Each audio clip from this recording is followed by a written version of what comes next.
नमस्कार। आज हम लोग जीएफआर में रूल 149 पे चर्चा कर रहे हैं। जीएफआर का रूल 149 जो कि गवर्नमेंट ई मार्केट प्लेस से संबंधित है, ये अत्यंत ही महत्वपूर्ण है। जीएफआर में इस रूल का महत्व इसलिए बढ़ जाता है क्योंकि आज के परिप्रेक्ष्य में गवर्नमेंट ये अपेक्षा करती है कि गवर्नमेंट की सभी मिनिस्ट्री और उनके सभी डिपार्टमेंट अपनी प्रोक्योरमेंट जेम के माध्यम से करें। यानी जेम में यदि आइटम अवेलेबल है तो वो जो भी खरीद फरोख्त करें इसी जेम से ही करें, उनके लिए मैंडेटरी है। तो इसलिए जेम की महत्ता बढ़ जाती है, जेम का महत्व बढ़ जाता है। जेम को विस्तृत रूप में समझने से पहले हम लोग यदि जेम के थोड़े से इतिहास को समझ लें, जेम की पहले की चीज़ें जान लेंगे तो शायद जेम को समझने में आसानी होगी।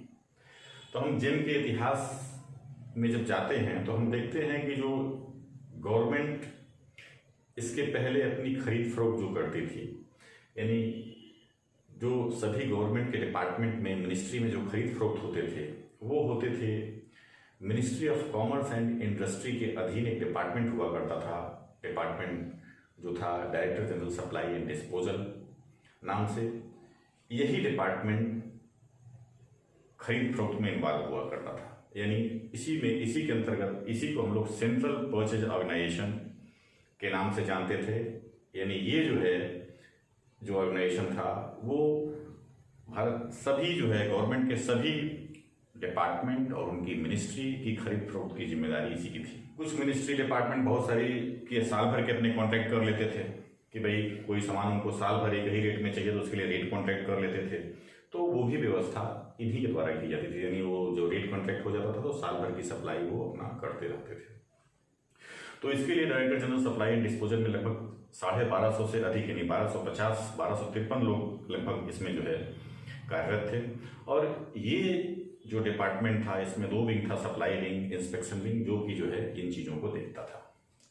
अब जब इतना भारी भरकम डिपार्टमेंट था तो लोग प्रोक्योरमेंट करते थे, उन तक जाता था, फिर वो अप्रूव करते थे, फिर सामान खरीद फरोख्त होकर के आता था। तो इस व्यवस्था को अगर हम सोचते हैं तभी लगता है कि इसमें निश्चित रूप से टाइम लगता होगा।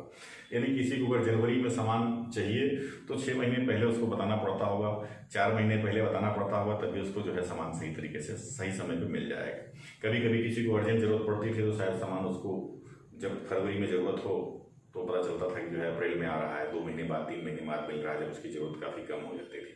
तो ये सारी दिक्कतें थी। यानी इसमें ट्रांसपेरेंसी, एफिशिएंसी और टाइम को स्पीड अप करने की बात थी, यहाँ इसमें कमी थी। इसी कमी को दूर करने के लिए बहुत पहले से प्रयास किया जा रहा था। इसके लिए 2006 में ही ई प्रोक्योरमेंट की व्यवस्था के बारे में सोचा गया था, लेकिन इस पर कुछ हो नहीं पाया। फिर 2012 में जब यूपीए की गवर्नमेंट थी तो उसमें उन्होंने इसके लिए एक कमेटी भी बनाई थी, लेकिन वो भी कुछ खास नहीं कर पाई इसमें। लेकिन 2014 में जब भारतीय जनता पार्टी की सरकार आई तो उसने इलेक्ट्रॉनिक मीडियम को अपनाने में काफ़ी जोर दिया, जिसमें उनको सफल जो है उनका काफ़ी कुछ सफल रहा। जैसे पब्लिक फाइनेंशियल मैनेजमेंट सिस्टम में उन्होंने काफ़ी सफलता पाई। इसी तरह से डायरेक्ट बेनिफिट ट्रांसफर स्कीम में उनको काफ़ी सफलता मिली। फिर जो गवर्नमेंट के रेवेन्यू जो रिसीट्स उनको होती थी, रेवेन्यू पोर्टल जो उन्होंने बनाया था उस पर जो उनको रिसीट्स होती थी जगह जगह से, उस पर उनको जो है काफ़ी कुछ क्लियरिटी रही। तो जब ये उनको ये सफल इन चीज़ों को देखते हुए उन्होंने जो है इस प्रोक्योरमेंट के बारे में भी सोचा कि इस प्रोक्योरमेंट में भी ऐसी व्यवस्था ली जाएगी। तो अब यहाँ जब उन्होंने इस पर गंभीरता से सोचा तो इसके लिए प्राइम मिनिस्टर ने एक ग्रुप ऑफ सेक्रेटरीज का गठन किया। यानी जो ग्रुप ऑफ सेक्रेटरी था उसी ग्रुप ऑफ सेक्रेटरी ने अपनी रिकमेंडेशन दी और उसी ग्रुप ऑफ सेक्रेटरी के रिकमेंडेशन पर 9 अगस्त 2016 को G2 बिजनेस नाम का एक पोर्टल खोला गया। यानी 9 अगस्त 2016 में जो government to business portal launch हुआ और यही का जो आज हम सुधार रूप देखते हैं, वो जेम आज का जो विस्तार रूप देखते हैं वो इसी का एक विस्तार रूप है। तो 9 मार्च 2016 को जब government to business portal launch किया गया, इसमें जो चीज थी जेम 1.2, ये हमारी 9 मार्च 2017 से चली कब तक, मार्च 2017 तक। ये मार्च 2017 तक रही। अब इसके बाद फिर जेम 2 हुआ, जेम 2.0, ये हमारा मार्च 17 से दिसंबर 2017 तक रहा। और फिर जेम 3.0 हमारा जनवरी 2018 से अब तक चल रहा है, टिल डेट है। अब और इसका एक नया वर्जन जो आने वाला है जेम 4.0, वो लगभग अगस्त सितंबर 2020 में इसको लॉन्च होने की संभावना है। तो इस जेम 4.0 में सबसे जो ज़्यादा सुधार की बात है वो यही है कि इनका उद्देश्य मार्केट इन्हांसमेंट का है, कैटलॉग इंप्रूवमेंट का है, साथ ही साथ रीवैम्पिंग बिडिंग जो है की बात है। इसमें बिडिंग की व्यवस्था में भी सुधार करने की बात है, और फिर साथ साथ जो इनका रेटिंग सिस्टम है वो इसमें ये डाल रहे हैं। तो ये विशेष करने वाले हैं 4.0 में, जो कि अगस्त सितंबर 2020 में आने वाला है। तो अब यहाँ हम समझते हैं कि जब हम 9/8/2016 में government to business portal launch हुआ, तो ये हमारा जीएफआर के आने के पहले की बात है। जीएफआर हमारा जो है 11 फरवरी 2017 में लॉन्च होता है, 11 फरवरी 2017 में, और इसमें जोड़ा जाता है 149 रूल, जिसमें कहा जाता है कि director general supply and disposal एक जो है ऑनलाइन ई मार्केट होस्ट करेगा, जिसमें वो जो है कॉमन यूज की जो गुड्स एंड सर्विसेज हैं उसको प्रोवाइड करेगा उस ऑनलाइन होस्ट के माध्यम से गवर्नमेंट के डिपार्टमेंट को। और गवर्नमेंट के डिपार्टमेंट के लिए मैंडेटरी होगा कि जो है जो भी आइटम यहाँ अवेलेबल हैं इस ई मार्केट में, गवर्नमेंट ई मार्केट प्लेस में, उसको यहाँ से खरीदे government.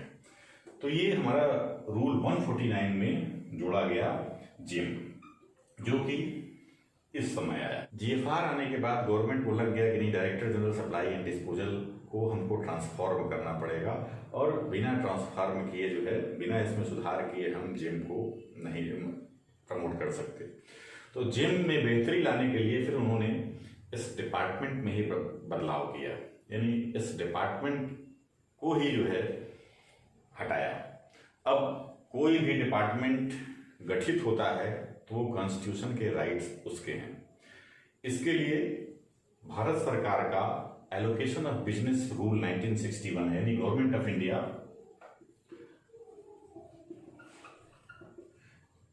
Allocation of business rule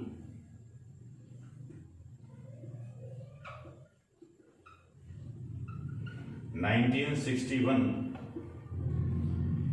इस रूल में भारत सरकार के अधीन विभिन्न मिनिस्ट्रियों में उनके अंदर जो डिपार्टमेंट हैं उनके काम के बारे में बताया गया है।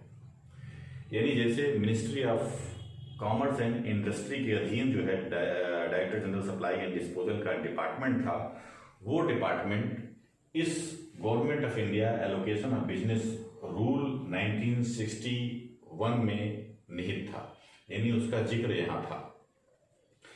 और इस तरह इस रूल में, यानी government of India allocation of business rule 1961 में बदलाव अगर करना है तो इसके लिए फिर कॉन्स्टिट्यूशनल प्रोविजन अपनाना पड़े। तो ये चीज करने के लिए हमारा आर्टिकल जो है कॉन्स्टिट्यूशन का 77 का क्लास 3, आर्टिकल 77 में कुल 3 क्लास हैं। पहला जो है जिसमें कहता है कि भारत सरकार का कोई भी जो है कार्य होगा वो राष्ट्रपति जी के आदेश के नाम से होगा, यानी जो भी एग्जीक्यूटिव ऑर्डर्स होंगे, जो भी एग्जीक्यूटिव मैटर्स जो है डील किए जाएंगे वो राष्ट्रपति जी के नाम से ही होंगे। तो इसके पहले दूसरे में उन्होंने बताया कि जो है राष्ट्रपति महोदय जो है कैसे ऑर्डर करेंगे, और तीसरे में हमारा कहा कि जो है जो भी कार्य का आवंटन है, यानी भारत सरकार के जो भी कार्य का आवंटन है वो विभिन्न मिनिस्ट्रियों में वो कैसे किया जाए, उसमें क्या बदलाव, उसमें यदि कोई संशोधन करना है तो उसको परमिशन जो है हमारा ये 77 आर्टिकल 77 का क्लास 3 देता है। तो राष्ट्रपति जी ने इसी आर्टिकल के अधीन दी गई शक्तियों का प्रयोग करते हुए 8 दिसंबर 2017 को एक गजट ऑफ इंडिया प्रकाशित हुआ। यानी ये government of India allocation of business amendment rule, इसको अमेंडमेंट 338 अमेंडमेंट रूल यानी 338 अमेंडमेंट रूल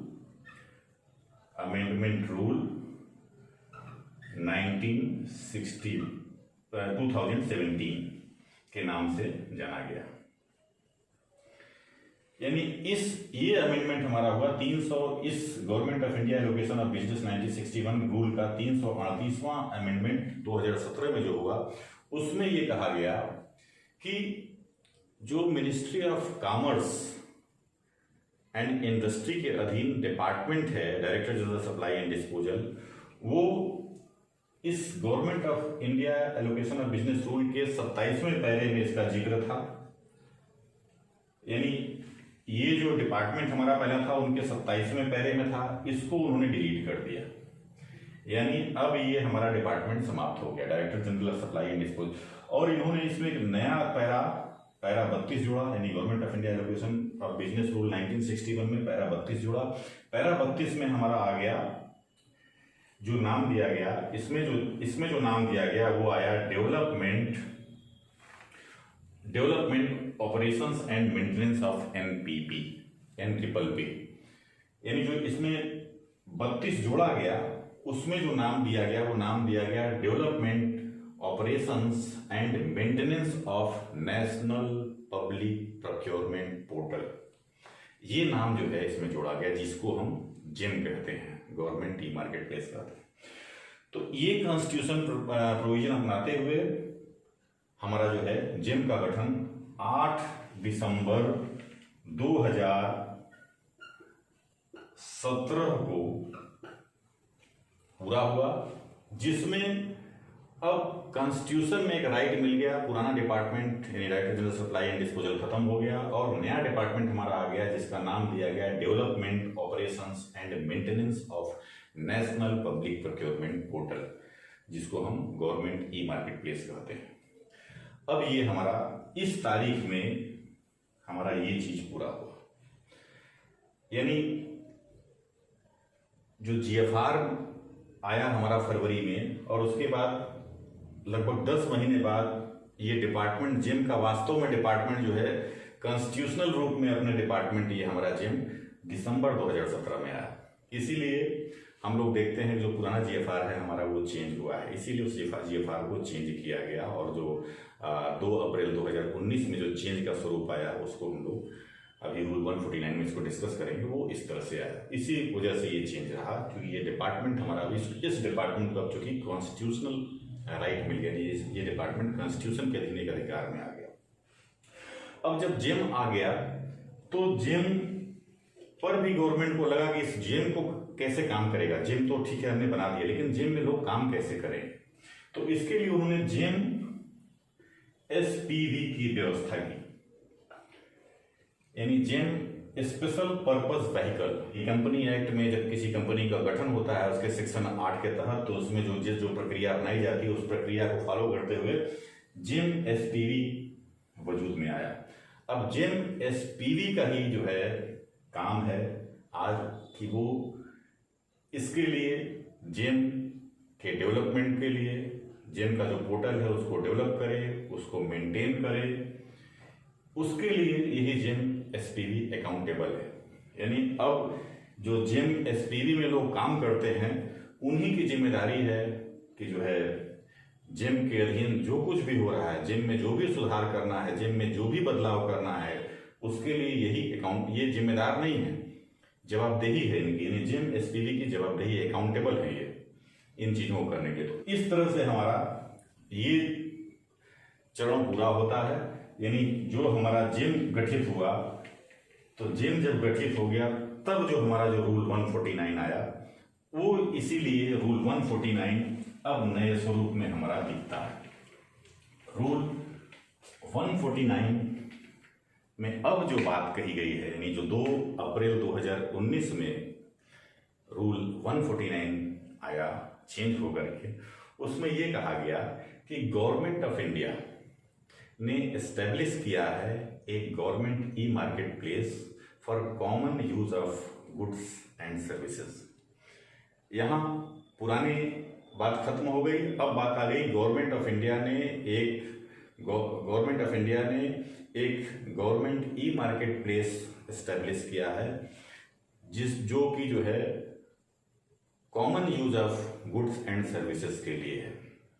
जेम एसपीवी के लिए उन्होंने कहा कि जो जेम एसपीवी करेगा क्या, वो जो भी आइटम इस जेम के थ्रू प्रोक्योर किया जाना है प्रोस्पेक्टिव सप्लायर से, उस चीज के लिए GeM SPV adequate publicity including periodic advertisement, यानी जेम के थ्रू जो भी आइटम प्रोस्पेक्टिव सप्लायर से प्रोक्योर किया जाना है उसके लिए पर्याप्त पब्लिसिटी और साथ ही साथ समय समय पर उसका एडवर्टीजमेंट जो है ये जेम एसपीवी करती रहेगी, ताकि उसको सामान जो है जो जेम के थ्रू खरीदा जाना है उस प्रोस्पेक्टिव सप्लायर से वो मिलता रहे। ये जिम्मेदारी जेम एसपीवी पर डाल दी गई, जेम स्पेशल पर्पस व्हीकल के। अब इसके साथ साथ जेम एसपीवी को कहा गया कि जो सप्लायर की क्रीडेंशियल है, सप्लायर की विश्वसनीयता को भी यही जेम एसपीवी ही देखेगी। जेम एसपीवी को ही ये सुनिश्चित करना है कि सप्लायर देखना है कि वो सप्लायर की जो भी क्रीडेंशियल है वो सप्लायर की कैसी है, वो जेम एसपीवी देखेगी। फिर गवर्नमेंट के लिए यहाँ जो गवर्नमेंट के डिपार्टमेंट है, मिनिस्ट्री है, उनके लिए मैंडेटरी कर दिया गया कि जो भी आइटम जेम पर अवेलेबल हैं उनको यहीं से खरीदना है, कहीं और से नहीं खरीदना है। फिर एक चीज इसमें कही गई कि जो गवर्नमेंट बायर्स हैं, अब आइटम जेम में अवेलेबल है, सब कुछ है, लेकिन जो रेट की रीजनेबिलिटी है, भाई आइटम अगर जेम पर अवेलेबल है तो वो कितने के आइटम है, उसकी रीजनेबिलिटी कैसी है, उसका रेट कैसा है, ये देखने की जिम्मेदारी उन्होंने गवर्नमेंट बायर पर डाल दी। जो भी गवर्नमेंट के बायर हैं जो जेम से खरीद रहे हैं वो देख ले कि रेट कैसा है। अब इन चीजों को करने के लिए रूल 149 में उसने बताया कि ये ऑनलाइन जो व्यवस्थाएं अपनाई जाएंगी वो कैसे अपनाई जाएंगी, उसके लिए उन्होंने 8 तरीके बता दिए। इस रूल 149 में 8 नियम बता दिए। उसमें से जो पहला नियम उन्होंने बताया, पहले नियम मैंने कहा कि जो है कोई भी आइटम, यानी गवर्नमेंट बायर जो है कोई भी आइटम 25,000 रुपए तक के डायरेक्ट परचेज कर सकता है। वो जाए गवर्नमेंट में, जब उसका रजिस्ट्रेशन हो जाएगा उस जेम में, तो जेम में अपना रजिस्ट्रेशन करके उसमें उस सामान को डाले और उस सामान के 25,000 रुपए तक की अगर उसकी कीमत है तो उसको सीधा उसको ऑर्डर प्लेस कर सकता है। उसमें उसको देखना क्या है, उसमें देखना है कि जो उसकी क्वालिटी है, रिक्विजिट क्वालिटी उसकी है, उसके यानी जो क्वालिटी वो चाहते हैं, जैसी उनकी ज़रूरत है वो उसी तरह की है, और उसका स्पेसिफिकेशन, यानी जो सामान वो स्पेसिफाई कर रहे हैं उनको चाहिए जो उनकी स्पेसिफिकेशन है वो सही है, और साथ ही साथ उनको डिलीवरी जो है चूंकि 25,000 तक का डायरेक्ट परचेज करेंगे, इसका मतलब आपको सामान जल्दी चाहिए, तो सामान आपकी जरूरी है, तभी आप जो है इसको जरूरत का सामान है आपके जो है डेली बेसिस पे यूज किया जा रहा है, इस टाइप का सामान है, तभी आपको चाहिए। तो इसके लिए आप डिलीवरी पीरियड भी देख लें। तो यहाँ 3 चीजें आप देख लें कि जो इस तरह का आप जो डायरेक्ट परचेज करने जा रहे हैं वो रिक्विजिट क्वालिटी उसकी है कि नहीं, उसका स्पेसिफिकेशन आपके अनुसार है कि नहीं, और डिलीवरी पीरियड उसकी देख करके आप डायरेक्ट परचेज कर सकते हैं। लेकिन यहाँ एक चीज ध्यान रखने की चीज है जो जीएफआर में यहाँ तो नहीं कही गई, लेकिन ये इसमें इंक्लूडेड है, आगे बात ही कही गई है कि जब आप ये आइटम कर रहे हैं 25,000 का, तो इसमें जो रेट की रिजनेबिलिटी है, यानी ऐसा नहीं है कि डायरेक्ट परचेज आप कोई 10 रेट दिए हुए हैं, किसी को आप मनपसंद चुन लें, वहाँ रेट की रिजनेबिलिटी चेक करने की जिम्मेदारी आपकी है। नहीं, इस काम को करते समय भी आपको रूल 144 को ध्यान रखना है कि जो जनरल प्रिंसिपल जो हैं पब्लिक बाइंग के, उसको आपको ध्यान रखना है। तो पहली चीज हो गई कि 25,000 रुपए तक के आइटम आप डायरेक्ट परचेज जो है कर सकते हैं, सीधे आप जो है ऑर्डर प्लेस कर सकते हैं अपनी जो है रिक्विजिट क्वालिटी, स्पेसिफिकेशन और डिलीवरी पीरियड को देखते हुए। दूसरी बात आती है 25,000 रुपए से लेकर के 5 लाख रुपए तक के आइटम के बारे में। यानी जो 25,000 से 5 लाख रुपए तक के आइटम है, इसको आप L1 के थ्रू जाएंगे। यानी जो है उसमें जो है जब हम इसको देखेंगे जिम पर जब जाएंगे तो इसमें क्या होगा कि जितने भी सेलर होंगे हम आइटम चूज कर लेंगे कि हमें जो है इस रिक्विजिट क्वालिटी में आइटम चाहिए, इस स्पेसिफिकेशन का आइटम चाहिए, हमें इस समय तक चाहिए। तो इसको देखते हुए हम आइटम प्लेस कर देंगे। जिम क्या करेगा, ऑटोमेटिकली उसमें आपके आइटम को देखते हुए एक जो है L1 वेंडर यानी जो सबसे लोएस्ट उसको प्राइस ऑफर कर रहा होगा उसके पास ये ऑर्डर प्लेस कर देगा। यहाँ एक शर्त है कि जो भी आइटम है जब इस तरह का ऑर्डर प्लेस हो तो ये देख लेंगे कम से कम 3 डिफरेंट जो है मैन्युफैक्चरर द्वारा जो है उसकी रिपोर्ट दी गई है। यानी वो आइटम कम से कम 3 डिफरेंट मैन्युफैक्चरर उसको बनाते हों, तो वो कंपेयर करके आप उसमें जो भी L1 होगा उससे ले लें। यानी जैसे हमें एक फैन लेना है तो हम ऐसा नहीं है कि हम ऑर्डर जो है एक फैन मान लीजिए है, फैन ऊषा का है, तब ऊषा के 25 सेलर हैं तो ऊषा के ही 25 सेलर से हम लेंगे तो उसमें 25 सेलर में जो सबसे लोएस्ट होगा वो निश्चित है कि भाई एक ही 2 रुपए 5 रुपए का अंतर रखेगा। लगभग सभी सेलर के रेट 150 रुपए के ही अंतर होंगे। लेकिन अगर 3 डिफरेंट मैन्युफैक्चरर होंगे, ऊषा वाला भी होगा, खेतान वाला भी होगा, ओरिएंट वाला पंख वाला भी होगा, तो इसमें क्या होगा कि सबके रेट वेरिएट कर सकते हैं। यानी हमारे उसी रिक्विजिट क्वालिटी, उसी स्पेसिफिकेशन और उसी डिलीवरी पीरियड में हो सकता है ओरिएंट वाला हमें कुछ ज़्यादा किफायत दे दे, तो हम उस ओरिएंट वाले के जो है जो सबसे कम सेलर होगा वो सेलेक्ट हो जाएगा यहाँ। तो इसलिए ध्यान रखना है कि जब हम इस तरह का L1 परचेज कर रहे हैं तो यहाँ कम से कम 3 डिफरेंट मैन्युफैक्चरर होने चाहिए और इसके L1 पर से हम जो भी इसका लोएस्ट होगा इसके हम परचेज कर लेंगे। यहाँ भी वही शर्त है कि हमारी जो है रिक्विजिट क्वालिटी, हमारे स्पेसिफिकेशन और वो होनी चाहिए। एक चीज यहाँ ध्यान रखने की है कि हमें ऑटोमोबाइल के क्षेत्र में जो हमारी पुराने GFR में जो लिमिट मिली हुई थी 30 लाख तक की, वो यहाँ भी बरकरार है। यानी ये 25,000 से जो 5 लाख तक का आइटम है ये ऑटोमोबाइल को छोड़ करके, नहीं ऑटोमोबाइल से संबंधित जो प्रोक्योरमेंट है उसको छोड़ करके, ऑटोमोबाइल के प्रोक्योरमेंट में इसमें और इससे ऊपर में भी 30 लाख तक की जो है बात आज भी बरकरार है, जैसा कि पुराने GFR में है। वहाँ जो है उसके लिए ऑटोमोबाइल को 30 लाख तक की छूट दी गई है, चाहे हम L1 प्रोक्योरमेंट के थ्रू जाएं चाहे बिडिंग के थ्रू। अब तीसरी बात है कि 5 लाख से ऊपर के आइटम, यानी 5 लाख से जो ऊपर के आइटम हैं वो बिडिंग या RA के थ्रू होंगे, रिवर्स ऑक्शन के थ्रू होंगे। यानी 5 लाख से ऊपर के जो आइटम हैं उसमें ये मैंडेटरी है कि हमें बिडिंग करना है या रिवर्स ऑक्शन के थ्रू जाना है। बिडिंग से मतलब यहाँ है कि अब इसमें क्या होगा कि जब हम आइटम डालेंगे, जो भी रिक्विजिट क्वालिटी हमारी, हम आइटम का क्वालिटी बताएंगे, उसके स्पेसिफिकेशन को बताएंगे, अपने समय को बताएंगे, ये सब चीज़ें जब हम डाल देंगे तो जिम क्या करेगा कि ऑटोमेटिकली जो है वो हमारी चीज़ों को, हमारी ज़रूरत को ध्यान में रखते हुए उस चीज़ को जितने भी उसके सप्लायर्स होंगे, जो भी उस चीज़ को सप्लाई करना चाहते हैं, सबके पास वो जानकारी देगा और उसमें एक ऑटोमेटिक जो है बिडिंग हो जाएगी। उसमें से सारे सप्लायर जो है में से जो सबसे कम में कीमत में जो है वो चीज़ प्रोवाइड कर रहे हैं, वो सप्लाई कर रहे होंगे, उनको वो अवार्ड चला जाएगा। अब इसमें जब हम रिवर्स ऑक्शन का जो क्लॉज लगाते हैं तो रिवर्स ऑक्शन में क्या होगा, जैसे हम ऑक्शन करते हैं तो चीज़ें बढ़ती हैं। गवर्नमेंट जब किसी चीज़ का ऑक्शन करती है तो कोई बोली लगाता है 100 रुपये, फिर कोई कहता है 105, 110, वो बोली बढ़ती है।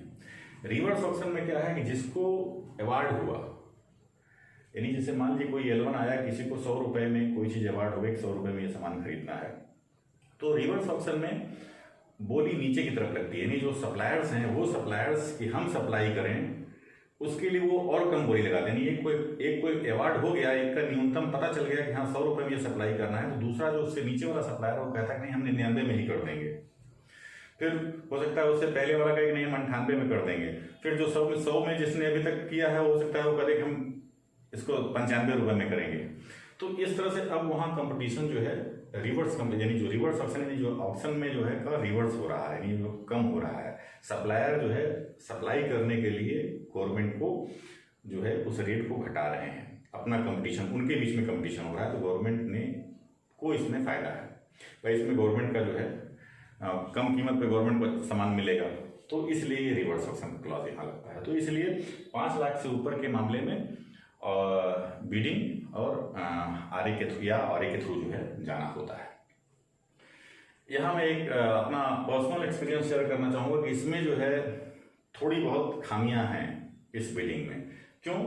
क्योंकि यदि जैसे गवर्नमेंट ने तो सोचा कि हाँ बिडिंग करेंगे तो शायद सामान जो है हमारा कई इसमें कंपटीशन बढ़ जाएगा और जो है हमें अच्छा सामान मिलेगा, लेकिन यहाँ कुछ प्रोक्योरिंग एजेंसी जो है जो सामान खरीद रही हैं वो अगर चाहती हैं कि हमें कुछ सामान चाहिए, वो किसी खास एजेंसी से ही चाहिए, किसी खास सेलर से ही चाहिए, तो यहाँ वो अपने उद्देश्य में कुछ हद तक उनको जो है सफल हो जा रही हैं और इस चीज़ को जेम 4 ओ वर्जन में दूर करने की कोशिश की जा रही है।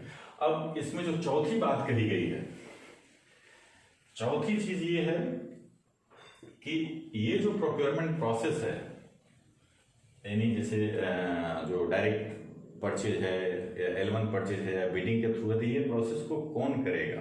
तो इसमें जो जेम में रजिस्टर्ड है जो सप्लायर या जिनका एग्जिस्टेंस जो है जेम में बना हुआ है, वो वही लोग इसमें पार्टिसिपेट कर सकते हैं। और साथ ही साथ उन्होंने उस सामान के लिए बताया है कि हाँ ये सामान की सप्लाई हम करेंगे, यानी उन सेलर ने उस सामान के बारे में कहा है कि हाँ ये सप्लाई हो, क्योंकि जेम में आज की तारीख में 18 लाख जो है प्रोडक्ट्स हैं और लगभग 4 लाख सेलर्स हैं जो अपनी सर्विस और प्रोडक्ट को दे रहे हैं। तो 4 लाख तो सामान को नहीं देंगे, मुझे फैन की जरूरत है, पंखे की जरूरत है, तो पंखा जो है वो 4 लाख तो देंगे नहीं। तो उसमें जिन जिन लोगों ने, जिन जिन सप्लायर्स ने पंखे के बारे में कहा है हाँ मेरे पास पंखा है, हम पंखे को सप्लाई करना चाहते हैं, तो वही सप्लायर्स इसमें पार्टिसिपेट करेंगे। लेकिन शर्त ये है कि वो जिम में रजिस्टर्ड होना चाहिए वो सप्लायर्स, या उसका एग्जिस्टेंस जिम में होना चाहिए, तो वही इसमें पार्टिसिपेट कर सकता है। तो ये हो गई चौथी बात। 5वीं चीज है इसमें कि जो मॉनेटरी लिमिट की बात कही गई, जैसे 25,000 डायरेक्ट परचेज के लिए, 25,000 ऐसे 5 लाख L1 के लिए, 5 लाख से ऊपर बिडिंग, ये जो चीज है, ये जो मॉनेटरी लिमिट है, ये केवल जेम के ही मामले में लागू होती है। यानी ये जो लिमिट बताई गई है कि इस तरह से आप करेंगे तो केवल जेम के प्रोक्योरमेंट के लिए है। जेम से बाहर अगर प्रोक्योरमेंट करना है तो उसमें जो फिर GFR का जो रूल प्रिवेल करता है वही रहेगा, उसमें ये मॉनेटरी लिमिट GFR वाले रूल में नहीं लागू हुई, केवल जेम के लिए है। अब यहाँ छठी चीज है, छठी बात हमारी हो गई कि जो है मिनिस्ट्री और डिपार्टमेंट, यानी गवर्नमेंट की वो सभी मिनिस्ट्री और डिपार्टमेंट, उनको क्या जरूरत है, इसके लिए वो अपना एक जो है वर्कआउट कर लें कि उनको क्या प्रोक्योर करना है।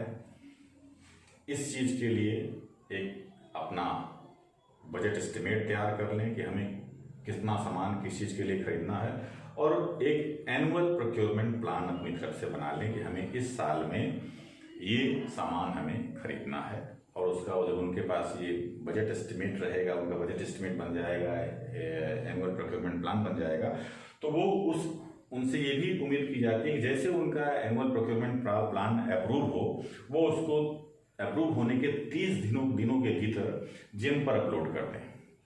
तो उससे क्या होगा कि जेम में जो सप्लायर्स हैं उनको पता चल जाएगा कि हाँ कहाँ किसको क्या चाहिए, उस डिपार्टमेंट को कौन कौन सी चीज़ चाहिए, तो सप्लायर भी फिर जो है अच्छा उसमें पार्टिसिपेट करेंगे और अच्छा कंपटीशन रहेगा।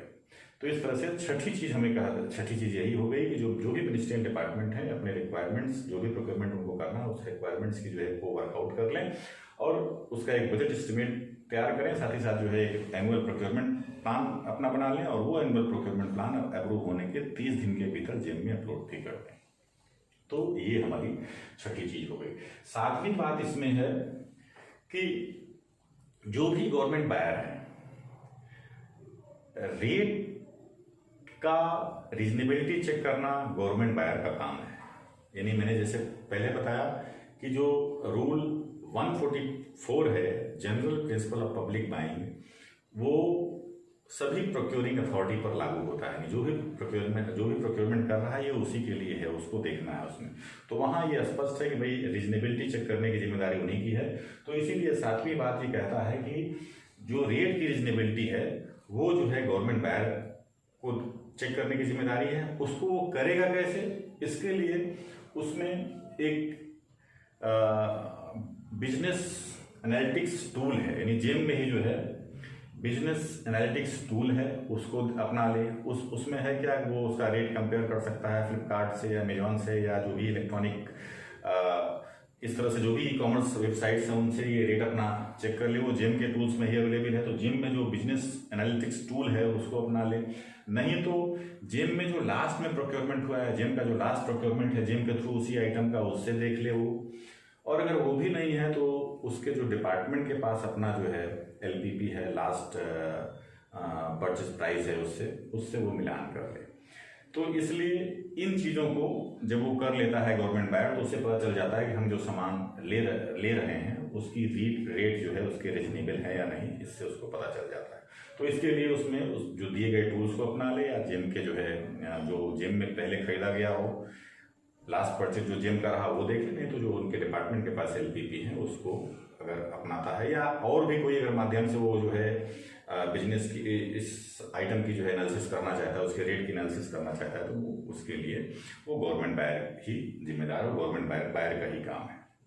आठवीं बात इसमें है कि जो भी गुड्स की डिमांड है उसको स्मॉल क्वांटिटी में डिवाइड न किया जाए, ताकि जो है पीस मिल परचेज जो है किया जा सके। किस चीज़ के लिए? कि L1 या बिडिंग या RA की व्यवस्था को अवॉइड करने के लिए। यानी हम डायरेक्ट परचेज करते हैं 25,000 में, तो कोई अगर सोचता है कि कोई मान लीजिए 26,000 रुपये का सामान है, तो ऐसा ना करें कि चूंकि हम नियम में 26,000 तो आपका L1 के थ्रू ही जाएगा। तो वही यहाँ कहता है कि जो डिमांड है आपकी गुड्स की, उसको आप डिवाइड ना करें टुकड़ों में, ताकि आप पीस मिल परचेज कर सकें। यानी उसको एक बार जो 26,000 का आइटम जो आपका जाना चाहिए था वहाँ, उसको आप 2 टुकड़े में कर दिया, आपने डायरेक्ट परचेज कर लिया 2 लोग। ये किस उद्देश्य से किया आपने? L1 की बिडिंग को अवॉइड करने के लिए। इसी तरह से मान लीजिए 5,10,000 का कोई आइटम है, तो वहाँ जरूर मैंडेटरी है कि बिडिंग करना है आपको। तो आपने क्या किया कि 2 लाख, एक आइटम 3 लाख का कर दिया और एक आइटम 2,10,000 का कर दिया, यानी उसको 2 टुकड़े में डिवाइड कर दिया। अब 2 टुकड़ों में डिवाइड कर दिया तो आपको जो है बिडिंग से नहीं जाना है, आप L1 के थ्रू जाएंगे। तो वही यहाँ कहता है कि इस तरह के डिमांड को इस तरह से डिवाइड न किया जाए कि हम पीसमील में परचेज करें और उसका उद्देश्य हो हमारा कि L1 को हम अवॉइड कर रहे हैं, या बिडिंग को अवॉइड कर रहे हैं, या RA को अवॉइड कर रहे हैं। और साथ ही साथ ये भी उद्देश्य हो सकता है कि भाई जो है कुछ जो DFPDS में डेलीगेशन ऑफ फाइनेंशियल पावर में लोगों को पावर दी गई है कि इतने सामान तक का आइटम वो परचेज कर सकते हैं। उनको परचेजिंग जो पावर है जो है एक लिमिट तक है, और उससे ज़्यादा सामान चाहिए तो उसके लिए फिर नेक्स्ट हायर अथॉरिटी के अप्रूवल चाहिए। तो ये भी संभव है कि भाई आप उस नेक्स्ट हायर अथॉरिटी को अवॉइड करने के लिए, उनके अप्रूवल को अवॉइड करने के लिए इसको 2 पार्ट में पीस में जो है परचेज कर लें कि भाई हमारा जो है जो अथॉरिटी है कॉम्पिटेंट अथॉरिटी, उसको आगे वाली अथॉरिटी का हमको अप्रूवल न लेना पड़े, और वो हम अगर उसको ब्रेक कर देते हैं तो जो छोटे वाली अथॉरिटी है हमारी, जो कम वाली अथॉरिटी है, उससे हमारा सामान परचेज हो जाए। तो यहाँ इस चीज़ को अवॉइड करना है। इसी तरह से हमारा GFR का रूल 1 से रूल 8 हमारा कंप्लीट होने, GFR रूल 149 कंप्लीट होता है। इस तरह से हम देखते हैं कि जेम में काफ़ी कुछ जो है बहुत बेहतर हो चुका है पहले की अपेक्षा। अभी जेम का जो एडवांस वर्जन आने वाला है, यानी जो इसका एडवांस पोर्टल जो हमारा लॉन्च होगा अगस्त-सितंबर 2020 में, जो कि जेम 4.0 नाम से होगा, इसमें उन्होंने काफ़ी चेंजेस किए हैं। इसमें और भी बहुत सी चीज़ें बेहतर हो गई हैं। जैसे जो है इसमें एक तो इनका जो है पहले जो CPPP होता था, यानी सेंट्रल पब्लिक प्रोक्योरमेंट पोर्टल, इस CPPP को इन्होंने इंटीग्रेट कर दिया है जेम से। यानी अब आप कोई भी चीज़ जेम पर डालते हैं तो ऑटोमेटिकली वो सेम CPPP को पब्लिश हो जाएगी। वो सभी लोगों को दिखेगी कि गवर्नमेंट को क्या प्रोक्योर करना है, सभी फिर वो देख सकता है। फिर हो सकता है वो लोग भी जेम में आने के लिए अपने आप को प्रमोट करें।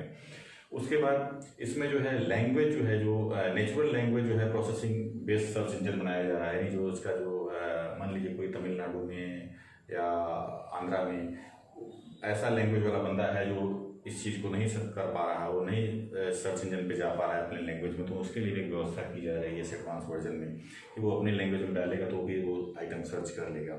फिर इसके बाद सप्लायर्स को जो पेमेंट हो रहे हैं उसमें कुछ दिक्कतें अभी सुनने डिपार्टमेंट ने महसूस की है कि लोग सप्लायर्स को पेमेंट होने में दिक्कत हो रही है, जिससे सप्लायर इंटरेस्ट नहीं दिखा रहे हैं, तो उसके लिए भी इसमें एक सुधार की व्यवस्था की गई है।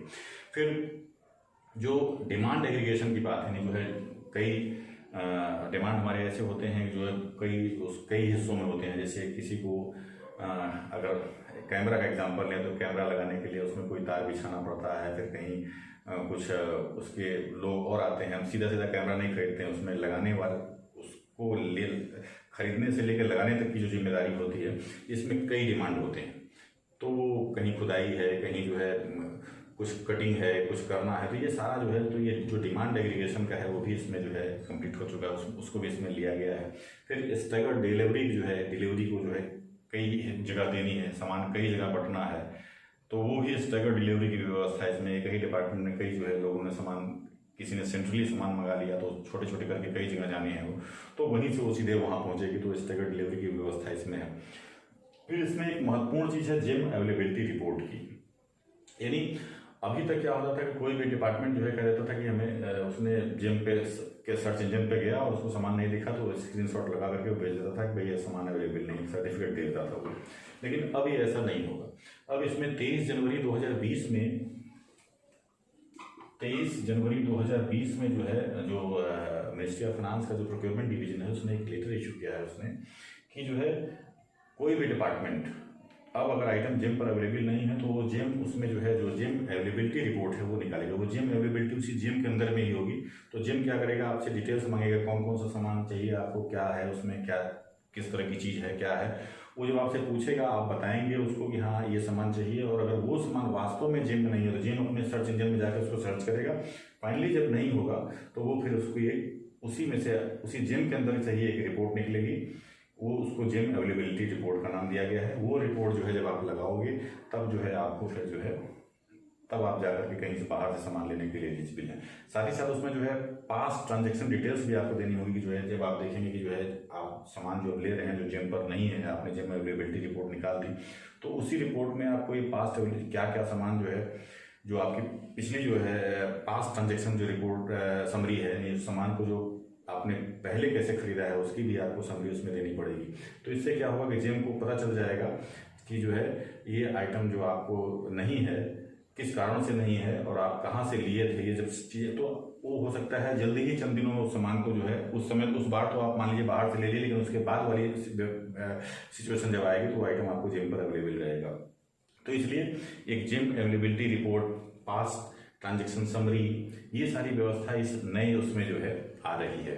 अब उसमें जो है इससे क्या होगा कि जो प्रोक्योरमेंट डिसीजन होगा वो फास्ट हो जाएगा। अभी जो है मिनिस्ट्री ऑफ फाइनेंस का जो डिपार्टमेंट, एक्सपेंडिचर डिपार्टमेंट का जो प्रोक्योरमेंट डिवीजन है, उसने 5 फरवरी को एक और लेटर इशू किया है जिसमें ये कह दिया कि अगर कोई आइटम मान लीजिए जेम पर है और आप जेम पर से नहीं लेना चाहते हैं, तो अभी तक तो कुछ उनकी कंपीटेंट अथॉरिटी को अधिकार था कि वो अपना एक जस्टिफिकेशन देते थे कि हम क्यों नहीं सामान खरीदना चाहते थे, लेकिन अब ये भी अधिकार उनसे 5 फरवरी 2020 के लेटर में छीन लिया गया है।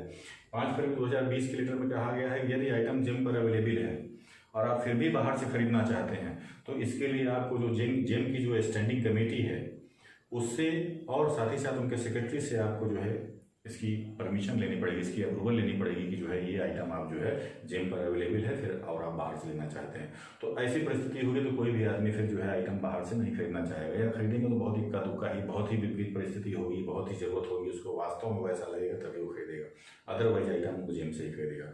तो इस तरह से जो जेम पर गवर्नमेंट बढ़ रही है, गवर्नमेंट की जो टीम काम कर रही है, जो एसपीबी, जो GeM SPB special purpose vehicle है, जो इस तरह से अपनी जिम्मेदारी निभा रही है, आने वाले समय में निश्चित रूप से जो है हो सकता है कि जो है सारे प्रोक्योरमेंट जेम से ही हों और ये एक गवर्नमेंट का ही प्रोक्योरमेंट का माध्यम न बन जाए। हो सकता है जैसे आज अमेजॉन और फ्लिपकार्ट पे लोग आइटम यूज कर रहे हैं, हो सकता है आम पब्लिक भी इसी जेम से ही फिर जो है जेम के माध्यम से जुड़ जाए और फिर वो भी अपना प्रोक्योरमेंट करे।